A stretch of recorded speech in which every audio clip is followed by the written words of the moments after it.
ขอเวลาทำใจบ่โดยคือคันบ่ไปมันก็บ่ได้น้องตุ้มเจ้าสิว่าก็เลือดออกทางมดลูกเนาะเฮ็ดเวียงหนักบ่อีหล่ะวันนักปกติน่ะจะเฮ็ดหยังแหน่น้องตุ้มตักน้ตักน้ำห้ามน้ำหูเงินตุ้มหูเงินบ่อ้าว200,000ก็บ่500,000ตายด้วยอะไรก็บ่ฮู้เลย โอ้โหมีที่พ่อไปเอาเงินฮู้จะไป10เป็นสาวทำได้ละหลายมื้อโอ้ก็สิว่าโอ้เศรษฐีมาใส่เด้ซื้อใบแสนซื้อ10,000บ่เงินทอนสบายดีท่านผู้ชมทุกท่านยินดีต้อนรับเข้าสู่2กับปี Channel มื้อนี้เฮาเดินทางมาหาน้องตุ้มพี่น้องกับเมื่อวานนี้ที่เฮาได้ถามน้องตุ้มไปก็คือน้องตุ้มว่าเจ็บท้องล่ะมีเลือดออกน้ำมดลูกพี่น้องก็เฮาสันนิษฐานว่า1ก็คือน้องน่ะเฮ็ดเวียกหนักแบกหยัง2ก็คือย่านว่าน้องหั่นนอนกับอากวงกับหลายคนได้พี่น้องคอมเมนต์เข้ามาเฮาก็อ่านจากคอมเมนต์นี่แหละจังฮู้เมื่อวานนี้ก็ปีก็บ่ฮู้ได้สาเหตุว่าน้องตุ้มเป็นอีหยังแท้ว่าเป็นหยังคือเจ็บท้องเฮาบ่เคยมีประสบการณ์ด้านนี้จักเทื่อพี่น้องก็จนไปอ่านคอมเมนต์ก็จังฮู้จังได๋ก็ต้องขอบคุณขอบใจคนที่คอมเมนต์บอกแล้วก็ทุกคนที่ให้กำลังใจกับปีเนาะพี่น้องอันนี้ในทางมาหาน้องตุ้มก็สิมาถามเรื่องไปหาหมอนี่แหละพี่น้อง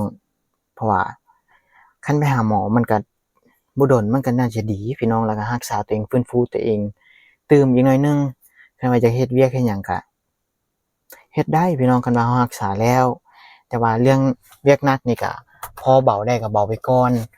อีกอย่างนึงก็คือเฮาเป็นมาคือมดลูกอักเสบอิหยังแล้วมันสิยากพี่น้องเฮาป่วยยากคันว่ามันเป็นไปหลายแล้วคือแบบนี้น่ะหากก็เป็นพี่น้องประมาณ 4-5 มื้อนี่แหละน้องเว้านั่นคันว่ามันหากก็เป็นมันก็น่าจะรักษาง่ายอยู่พี่น้องอาการมันยังบ่ทันหนักเดี๋ยวไปถามเบิ่งน้องนํกันพี่น้องสบายดีเด้อกวางกับน้องตุ้ม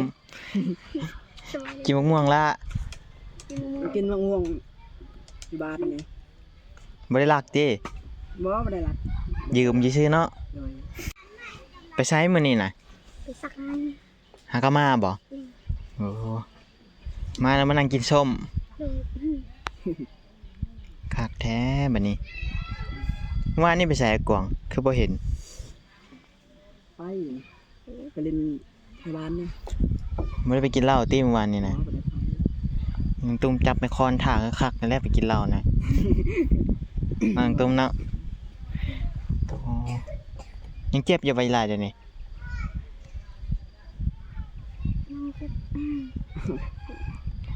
เจ็บแน่แต่เจ็บบ่แห้ง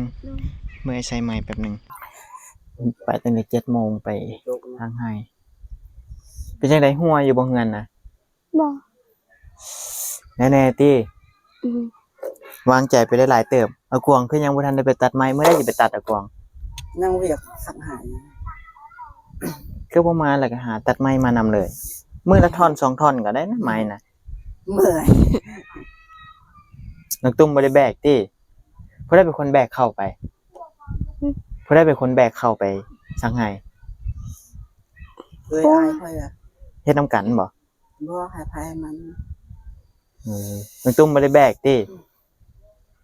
บ่คิดว่าย่านแบกเข้าไปเป็นกระสอบสิบ่แฮงบ่กวางนั่นกวางบ่ให้แบกติเนาะน้องตุ้มเดี๋ยวนี้คล้ายๆแน่แล้วบ่เจ็บนะหรือว่าย่านไปหาหมอไปเนาะไปหาหมอนี่แต่ว่าจะสิไปมื้อใดล่ะทำใจก่อนเนาะแน่นอนล่ะบ่น้องตุ้มจะสิไปมื้อใดนี่มื้ออื่นเนาะทำใจมันต้องได้คิดนะพี่น้องให้เมื่อกี้นี่อากวางกับน้องตุ้มปรึกษากับมื้ออื่นมื้อนี้เป็นหยังนี่ล่ะขอเวลาทำใจบ่คือคันบ่ไปมันก็บ่ได้น้องตุ้มเจ้าสิว่าก็เลือดออกทางมดลูกเนาะเฮ็ดเวียงหนักบ่อีหล่ะวันนักปกติน่ะจะเฮ็ดหยังแหน่น้องตุ้มตักน้ำห้ามน้ำทางไห้อีก สักให้ ช่างให้ บ่ได้ทางให้ อืม เออตักน้ำนี่ก็อากวางบ่ได้ตักซะ มีเคยเหมือค่อยตักมันมีเหินมันตัก2-3กระดกมันน้อยๆซั่นนี้ตุกมันได้ใหญ่มันยกตุกใหญ่ บ่อีกอย่างก็น้องตุ้มกับมันบ่ได้ปกติแหละกวางมันลูกยังบ่ทันเข้าอู่แล้วก็จักสิว่าแบบใดมันยังบ่ทันดีอะนะน้องตุ้มจะเฮ็ดหยังหน่อยหนึงจะแบกหนักเล็กๆน้อยๆมันก็บ่ได้แล้วคือวันนี้เราจะเจ็บปนเลือดออกอีกหลักๆก็คือน่าจะเฮ็ดเวียงหนักสองก็คือน้องตุ้มเจ้ากับกวางนี่ก็ได้นอนนำกันบ่ไม่นอนแยกกันอยู่บ่ไอดีได้น้องตุ้มอย่าตัวได้ อันนี้น่ะ พากันนอนกับหมู ถ้ากวางนอนอยู่หันหมู่ นอนเล่นหมู นอนก็ยังบ่ได้นอนน้องตุ้มไข้แน่อันนี้ก็อย่าฟ้าวเด้อน้องตุ้มเด้อ 2-3 เดือนต่ำๆให้อยู่นำกันนี่ย่านอดบ่ได้ซะกวางนี่แม่นบ่น้องตุ้มจะก็บอกอยู่บ่อ๋อนี่ยังเจ็บบ่น้องตุ้ม อืม แค่ว่าอะไรจะฟ้าวเฮ็ดเรื่องหนักอีหยังก็คันเบาได้ก็เบาก่อนช่วยเล็กๆน้อยๆก็อันนั้นอีกอย่างเจ้าย่างไก่แน่ไปให้นะแบกน้ำนี่มันก็บ่ฟ้าวแบกก็ได้น้องตุ้มซำใดซำหนึ่งนี่พอได้กินก็เพราะว่าใครมันบ่ได้เบาในตุ้มน้ำน่ะมีแต่แบกน้ำนี่บ่จะเฮ็ดน่ะน้ำก็ซักให้ อืม ไอ้เบิ่งจะเจ็บเดี๋ยวนี้นะอาการมันจะออกแต่ทางตุ้มจะบ่นั่น บ่ต้องอายดอกนี่ล่ะคันว่าเป็นหยังก็บอกคันเจ้าบ่ไปหาหมอนะมันบ่ได้เซาเลยอีหล่ะ อืม น้องตุ้มก็ตั้งใจจะไปหาหมอมื้ออื่นก็นั่นจะพาไปเรื่องค่าใช้จ่ายหยังเจ้าก็บ่ต้องห่วงดอกนี่ล่ะ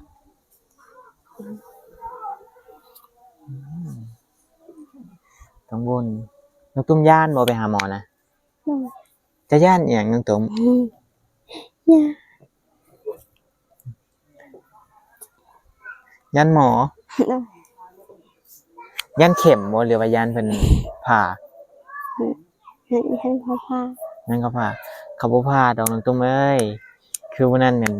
อีกอย่างก็น้องตุ้มน่ะบ่เคยไปหาหมอตอนตอนที่น้องเกิดลูกแล้วพกยังค้างอยู่ในมดลูกหรือว่าอยู่ในท้องนั่นแหละพี่น้องแล้วก็ย้านบ่เคยไปละย้านแห้งว่าตอนนั้น อืม ย้านว่าหมอสิผ่าท้องนั่นแหละพี่น้องคิดแบบนั้นเพราะคันลูกเจ้าฮอดกำหนดเจ้าก็ได้ผ่าอีหลีแล้วน้องตุ้มเกิดธรรมชาติบ่ได้น้องตุ้มเห็นโดนบ่เคยเห็นไว้ล่ะ เลย แต่อย่างน้อยก็บ่เห็น อืม ตุ้มยังไม่ได้เล่นใช้ชีวิตเด็กน้อยยังไม่เต็มที่สำหรับนี่ล่ะก็อยากไปเล่นอยู่บ่น้องตุ้ม ต้อง อยากไปเฮ็ดอะไรเนาะมีความรับผิดชอบแหละ อืม ถ้ามีลูกอย่างนี้ก็เต็กแล้วแต่ว่าอีหลีน้องตุ้มคันว่าอันนั้นหั่นจะดีแป๊บเดียวนี่เจ้าก็มีลูกแล้วน้องตุ้มเบิ่งพี่น้องผมสิให้เบิ่งกองไปเบิ่งโดนก็บ่ใจบ่เคยเห็นน้องตุ้มก็แนมเบิ่ง คักบ่น้องตุ้ม เนาะ คักอะลีเนาะเด้พี่น้องถ้ามันตัดคอกวางเช็ดน่ะได้น้องตุ้มสิหัวหรือสิให้อีหล่ะมื้อนี้ก็ไปซักให้ เลย มื้ออื่นไปอีกบ่ ปิดไป สิแล้วหรือบ่หรือมันยังหลายอยู่ ยังลา เฮ็ดจักคนน้องตุ้ม 2 คน เฮ็ดจักสองผัวเมียนี่แม้ว่าจะเฮ็ดหนักแล้วเจ้าบ่เว้าอีหลาย อืม คันเฮ็ดเป็นหยังแล้วบ่ออกแต่น้องตุ้มจะบ่ได้ดีได้ขนาดนั้นน่ะมันสิเป็นไปแนวใหม่คือมดลูกอักเสบมดลูกเปื่อยอิหยังมันเป็นไปได้หลายแนวจะบ่บอกจะบ่เศร้าได้ล่ะ คือตอนนั้นจะ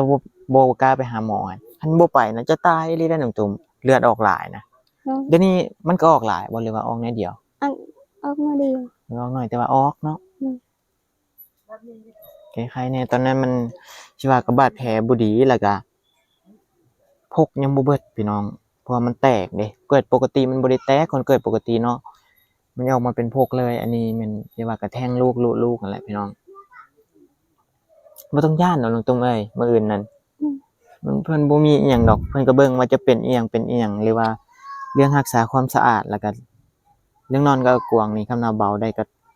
เบาไปก่อนโดนเติบแล้วจนดีคักแน่เลยได้ จนเฮ็ดเวียกหนักได้พุ่นแหละแล้วช่วงนี้ก็เบาๆก่อนเรื่องเวียกนี่ก็เฮ็ดไร่เฮ็ดสวนมันก็บ่ได้หนักดอกคันเจ้ามีแต่ซักไร่อะคันถางนี่หนักแม่นบ่ใครแต่กวางยังบ่ทันได้ให้แบกเขาแบกเขาจะว่าแห้งไกด์บ่ให้สิเจ้า ใกล้ ย่างไปประมาณฮอดบ่ชั่วโมงอีกแล้ว อืม โอ้ชั่วโมงนึงมันก็ไกลเติบแล้วเนาะโอ้เสียงจัดจันนี่ก็ในโต๊ะอันนี้ก็ยังใครพอได้นั่ง เลยอืม ตั้งเนี่ยเอาไว้นั่งเนาะโต๊ะเนี่ยเอาไว้นอน ว่าเนี่ยตึงๆนอนอยู่นี่เฮ็ดตัวละจะก็ตามสบายแล้วแหละ อันนี้มันสิสบาย อยู่เฮือนจะมานอนบ่ได้มันบ่ล่ะ มันหอม ฮ้อนแห้งกระสมมันฮ้อนนั่นแหละคันเจ้าหาไม้มาใส่อันนี้สาดนี่เจ้าเอามาปลูกก็ได้เด้อตรงๆใช้ได้สาด อืม ฝนตกบ่ตรงๆวันนี่ บ่ บ่ตกเนาะคือซื่อๆบ่ คือชื่อ แกออกไปก็ยิบๆๆอยู่ ห่วยคันว่าฝนตกแฮงนี่ไอ้ว่าบ่อยู่ดอกใส่ซำนี้ไม้มันบ่ได้ใหญ่บ่ซ้ำแขนซ้ำพี่น้องไม้พันไม้ตายอันนี้มันเบา อืม ลมแฮงหลังคาปืดเจียดแต่ตรงๆนั่งหัวแล้วเนาะ ยังบ่ได้เลย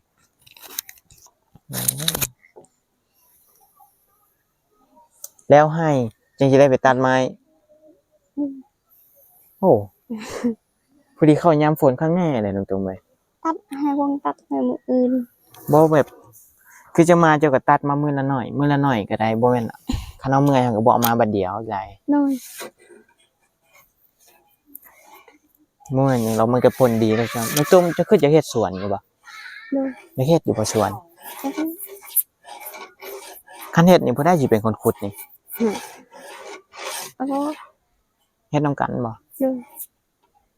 เม็ดผักแม่นหยังบ่ยากดอกมื้อหน้ามาก็ซื้อมาให้กันจะเฮ็ดก็น้ำก็บ่ยากติเอาน้ำรวมก็ได้ติเฮ็ดสวนนี่คันเจ้าเฮ็ดสวนมันก็บ่ได้กินนะตรงๆแม่บ่เพชรบ่พายผักอีหยังก็ ตะกิน อีกอย่างหนึงก็คือดินมันก็กว้างเติบได้พี่น้องเอ้ยเบิ่งดินเจ้าเบิดบ่นี่ เลย มันก็พอได้เฮ็ดสวนเฮาป้าไว้ซื้อมันก็บ่มีผลประโยชน์อีหยังเลยโอ้ยยากพี่น้องเอ้ยน้องตุ่มบ่จะปวดท้ายปวดหยังสิเราไปถ่ายอยู่ไส ใส่ปลา เข้าป่าอย่างเดียว อืม ไอ้ก็บ่เข้าใจห้องน้ำเป็นหยังก็จังคือบ่เฮ็ดให้มันแล้วเนาะเบิ่งพี่น้อง เป็นทุกเฮือนอะไรแบบนี้นะบางเฮือนก็บ่ใช้ฟ้า ไม่เลย นี่พี่น้องมันไกลๆนี่ จุ๊บเอ้ย แม่นเบิดนี่แต่ว่าตัวอันนี้นี่เป็นห้องน้ำเอื้อย เอ้ยเฮ็ดยังบ่ได้ เพิ่นค่าเวียกบ่เพิ่นเฮ็ดให้เฮ็ดสวนบ่ เลยเฮ็ดให้ คักบ่กวางคักอะไร ธรรมทานสาวหลานหวาน กวางเบิ่งโดนโอ้น้องตุ้มก็ตาตึงนะเนาะเห็นบ่เคยเห็นจักเทื่ออันไว้ละ เลย ถ้าสมมุติมันตัดคอเอากวางเฮ็ดนะได้บัดนี้ อืม บ่กวาง อืม เฮ็ดได้ก็สมมุติมันตัดคอนี่ จัดงาน น้องตุ้มก็สิจักสิให้จักสิหัวเนาะหัวก่อนจะไปช่วยมันบ่ หมูตัดดอกอันนี้ว่าหยอกอีซื่อมันถือคนแล้วมันก็หยุดสิข้าวกินน้ำแล้วบ่ เลย มันลาบปลากระป๋องอ่ะ ยัง ยังอยู่สิเจ้าเฮ็ดอะไรกิน ออกไปตัวก็กินเลย โอ้บ่ได้ผ่านความร้อนเลย บ่บ่ได้พลาดเลยออกกินเลย แซ่บอยู่บ่ แซ่บไปกิน น้ำต้มได้แซ่บบ่น้ำต้ม แซ่บ คนลาวให้มันฮ้อนก่อนกิน ดักนอน ใส่ถั่วกินโลด มันบ่เกี่ยวดอกกวางคนลาวคนละเทิง บ่เกี่ยว อันนี้คันว่าเฮาอยากเฮ็ดเฮาเบื่อซะแกะแล้วกินเลยมันบ่ร้อนบ่อีหยังคันเฮาเอาไปคั่วเฮาใส่ผักใส่บักเผ็ดใส่เกลือแป้งนัวอีหยังตื่มรสชาติมันก็แซ่บกว่าเดี๋ยวแรงแซ่บมันก็แซ่บอยู่แล้วมันก็มีรสชาติอยู่แล้วปลากระป๋องค่ะว่ากันเร่งรีบเนาะบ่ได้ขี้คร้านเต้บ่ได้ขี้คร้านเฮ็ดเต้ เซฟเอากวางนะพี่น้องเอ้ยนึ่งข้าวนึ่งน้ำเพิ่นได้เป็นคนหนึ่ง ไปเนี่ย แล้วเนาะน้องตุ้มเห็นอะไรน้องตุ้มนี่เด้อนี่เด้ออันนี้เด้อล้างถ้วยล้างอย่างนี้ผู้ได้เห็ด มันละลายถอย แบ่งเวียกกัน ให้กิน เดียวข่อยก็เมื่อย เอาเสียสละแล้วเด็กเมียเด็กน้อยน้องตุ้มเนาะ ดูแลเด็กน้อยลายถอยไว้ได้ลายถอยมันนักดอกสำลังถอย โอ้ย ยกไม้หนักลายถอยหนัก ในนักเจ้าก็บ่ฟังให้เมียเฮ็ดคือยกน้ำยกในนี่ก็คันว่ามันหนักแฮงก็เจ้าก็เฮ็ดแทนเมียเพราะว่าน้องตุ้มประมาณเดือน2เดือนคันว่ามันดีก็มันก็น่าจะเฮ็ดได้ปกตินั่นแหละกวางอันนี้มันยังบ่ดีเด้บ่รู้ยังบ่ทันเข้าอู่พี่น้องเอ้ยก็ยังอีหลายยังนอนบ่ จักนอน เมื่อยสักหายแล้วนะ เมื่อวานนี้บ่แม่นน้องตุ้มลีให้คิดฮอดเจ้าเตี้ยกวางเอ้ยตาตู้บ่แท้ว่าบ่แม่นบ่น้องตุ้มลีให้คิดฮอดอากวางบ่ บ่ โอ้ยพอดีกวางออกไปเห็นน้องตุ้มนอนอยู่โต๊ะนี่ตาตู้บ่แท้ว่า เด็กนี่ก่อน เจ้าก็แย่งแว่นบ่น้องตุ้มไปแย่งแว่นเบิ่งอยู่มีบ่แว่นนะ นี่ เออแค่บ่ได้เห็นหน้าตัวเองเลยจักหน้าตัวเองเป็นไดบ่ฮู้เลยเฮ็ดแนวใด ให้นอน ตะกี้เจ้าก็เล่นโทรศัพท์น้องตุ้มไหม โดย ไปใช้ละโทรศัพท์จังนั้น ให้นอน โทร นอ ศั น พท์ อยากได้ ก่อนมาอยู่กับเมาเอาผัวแล้วเจ้าเอาโทรศัพท์ป้าให้น้อง ด้วย อยากได้บ่น้อง เอาอยากได้ สัญญาณเนาะมาลิ้นกับที่ลิ้นได้ป่ะอยู่ได้นะ ยอมเสียสละให้น้องเนาะเป็นเอื้อยเนาะเข้ามานี่มันก็บ่มีสัญญาณมีกับหม่องนี่แหละพี่น้องนี่ใกล้ๆนี่หม่องอากวงข้างหลังอากวงนี่แหละมีสัญญาณมันบ่ตรง เห็นไหม ๆก็เจ้าพากันเอาตังค์ไปใช้ยันแหน่ใครแน่แต่ของข่อยนี่บ่ขึ้นนะได้อากวง ขึ้นเลย บ่ขึ้นเลยอินเทอร์เน็ตนั่นเฮ็ดเวียงหาเงินใช้โทรศัพท์เนาะอากวงเดยวตะกี้ก็เคยมีบ่โทรศัพท์เพย์บ่เลยว่านั่นแหละ ถึงน้ำเทเลย ถึงน้ำแล้วเพย์บ่แม่นติจุ่มน้ำโซผู้สาว ไปคิดยาก คิดหยังมันตกน้ำบ่ กินน้ำเลยใส่เขาถึงน้ กินน้ำก็ก้มกินน้ำก็กินน้ำห้วยนี่ ำเลย น้องตุ้มก็ดนแล้วบ่น้องตุ้มจะโทรศัพท์ให้น้องจ้ะนะ ต้นต้นเขาเอาพัว ตอนเราพัวแล้วให้น้องเลยเด็กเล่นอยู่บ่เดี๋ยวนี้ก็ น้องอยากได้ อ้าวบ่แม่นน้องจะไปลักลมผู้บ่าวจ้ะบ่น้องตุ้มมีโทรศัพท์ให้เฮ็ดจั่งใดเนาะ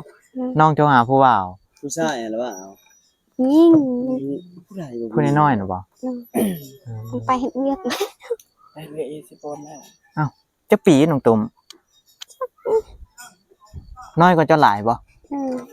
โอ้นี่น้อยนี่ไปเฮ็ดเวียกหยังนี่ล่ะ เห็นเวียกโดนผมก็ตะบัก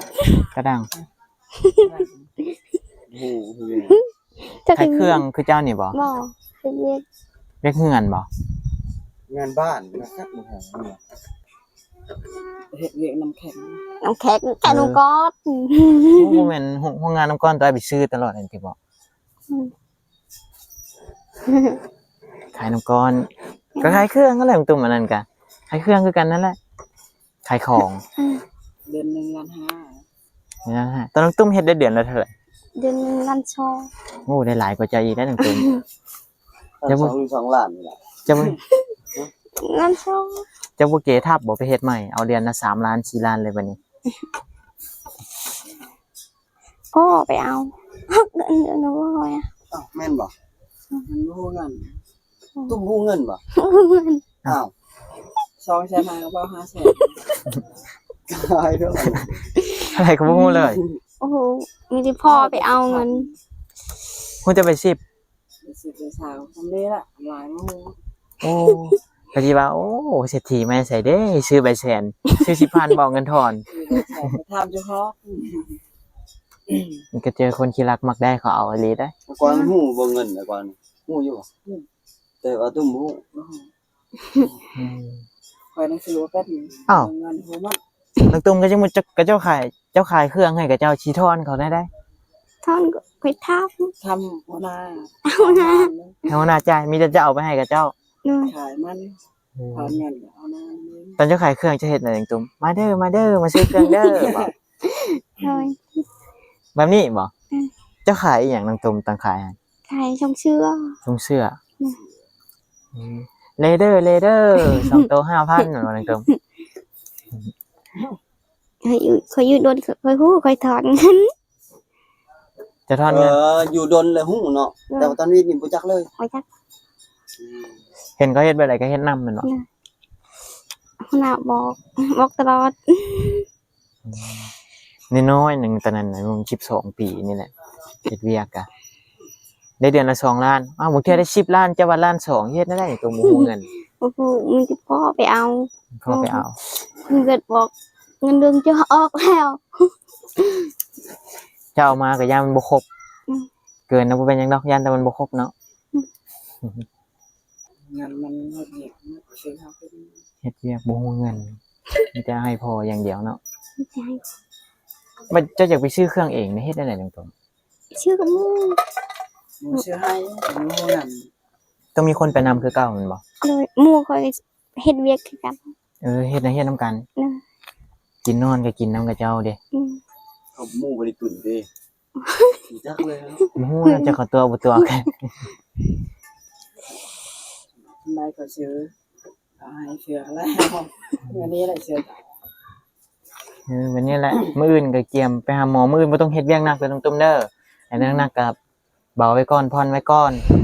เอาอยู่ดีมีแฮงเด้ออย่าขึ้นหลายบัดนี้นะอยู่ดีมีแฮงสุขภาพแข็งแรง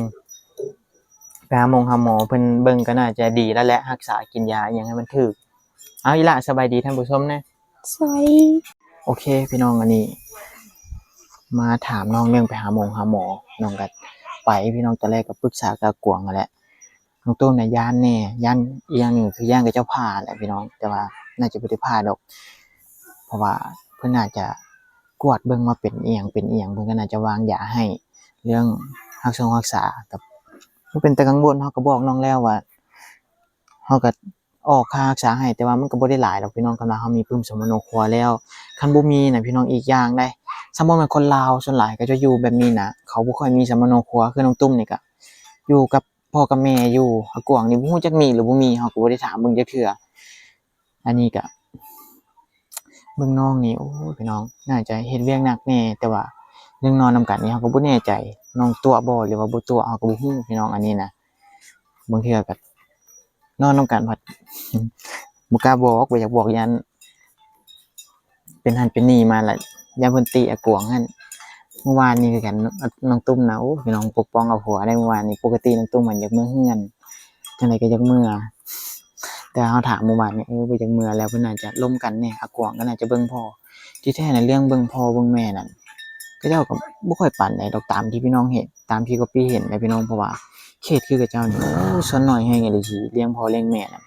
แต่ว่าคันสมมุติว่าไปอยู่พุ่นอหลีอะหรอกอะเฮามาจอบได้มันก็บ่แม่นไกลแฮงอะนะพี่น้องมันก็เป็นเงินเป็นคำมาอีกคืออยู่กันแบบนี้นะเว้าแนวบ่ดีก็คือบาดเจ็บบัดป่วยขึ้นมาผัดสิเอาเงินใช้ไปรักษาคนบัดผู้เฒ่านี่โอเคพี่น้องสำหรับคลิปนี้พี่สิขอจบคลิปแต่เพียงเท่านี้ผิดพลาดประการใดก็พี่ก็ต้องขอโทษขออภัยไว้ณที่นี้ถูกใจก็ฝากไลค์ฝากแชร์ไปตามให้กับพี่เด้อพี่น้องเฮาสิไปหาผู้ใดอีกเดี๋ยวถ้าติดตาม EP ต่อไปเครื่องกับเฮานี่ก็ยังสิเอาเครื่องไปให้อาเลี้ยงแน่แล้วก็ยังตกกับพ่อขอทานเฮาไปเอาเงินให้แต่เจ้าไปซักยากับพ่อขอทานนางบ่ฮู้ว่าเดี๋ยวนี้น่ะดีแล้วบ่ประมาณ 3-4 มื้อคันว่าอันนั้นเฮาสิไปจอบเบิ่งพี่น้องขอบคุณขอบใจทุกคนที่ให้กำลังใจกับปีเนาะพี่น้องเดี๋ยวพบกันในคลิปหน้าสำหรับคลิปนี้ก็ปีสิขอตัวไปก่อนพี่น้องสวัสดี